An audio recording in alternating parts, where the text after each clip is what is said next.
मोदी जी और वो विचारधारा जिससे वे आते हैं, वो विचारधारा जिसने महात्मा गांधी की हत्या की, वो विचारधारा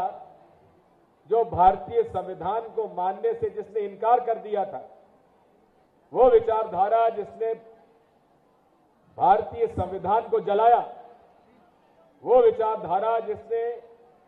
भारत के तिरंगे को स्वीकार नहीं किया। हमें इस बात का दुख है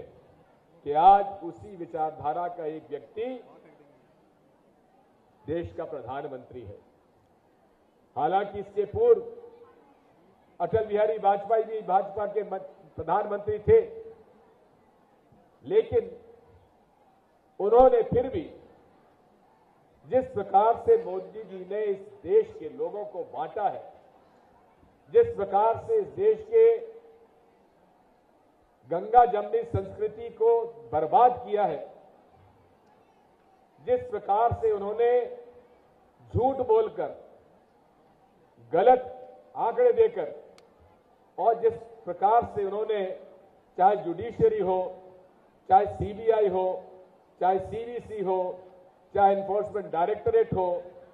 सरकार का जो दुरुपयोग जिस प्रकार से उन्होंने किया है, जो संवैधानिक संस्थाओं को जो उन्होंने बिगाड़ा है और बिगाड़ने का कुटिल प्रयास किया है, आज हम उसकी घोर निंदा करते हैं। मैं आपसे इतना ही अनुरोध करना चाहता हूं, जल जंगल जमीन का अधिकार ग्रामवासियों का होना चाहिए, वनवासियों का होना चाहिए, और इसको स्वीकार किया श्रीमती सोनिया गांधी जी ने। नेशनल एडवाइजरी काउंसिल में वो सारे लोग जो इस मूवमेंट के पीछे रहे,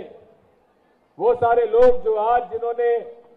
पीपुल्स चार्जशीट तैयार की है, उनके नुमाइंदों को सोनिया गांधी जी ने नेशनल एडवाइजरी काउंसिल में आकर देश का एजेंडा तय करने का अवसर दिया, और जिसकी वजह से हमें right to information, right to education, right to food, right to employment, इन सब अधिकारों को देने का यदि श्रेय जाता है तो श्रीमती सोनिया गांधी जी को जाता है, जिन्होंने सरकार को में आकर उन लोगों की आवाज बुलंद की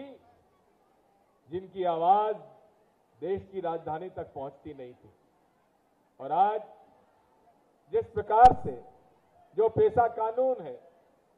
पेशा कानून आज लागू नहीं हो रहा है। कई राज्यों ने उसके नियम नहीं बनाए हैं। जब नियम नहीं बनेंगे तो कानून लागू कैसे होगा? इसलिए हमारा ये एजेंडा होना चाहिए कि कांग्रेस और वो सारी सरकारें जो भाजपा की नहीं, जो विचारधारा की, जो संविधान का विरोधी है, जो उससे सहमत नहीं है, उन राज्य सरकारों को पेशा के बारे में, पेशा कानून को तत्काल लागू करने के लिए उसके नियम बनाना चाहिए ताकि ये अधिकार उनको मिले।